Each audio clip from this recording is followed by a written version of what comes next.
بسم الله الرحمن الرحيم. انا دكتور مصطفى جمالي، استشاري جراحه المناظير المتقدمه وجراحات السمنه المفرطه في اسكندريه، ومحاضر بمركز الكسندريا اندوسكوب اسوسيشن، رابطه جراحه المناظير في اسكندريه، وهي المركز المعتمد في الشرق الاوسط للتدريب على جراحات المناظير. وشرفنا هنا دكتور ديلير ودكتور كاوا حضروا معانا كورس تدريبي عن اساسيات جراحات السمنه، بيزكس اوف بارياتريك سيرجري.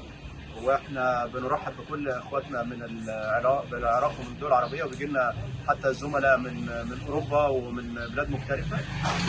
الكسندريا اندوسكوبي اسوسيشن، اليكسيا، رابطه جراحه المناظير في اسكندريه، هي مركز معتمد من الامريكان اكاديمي اوف كونتينيوس ميديكال اديوكيشن واوروبيان سوسايتي اوف لاباروسكوبي لاعطاء كورسات معتمده للتدريب على اساسيات جراحات المناظير.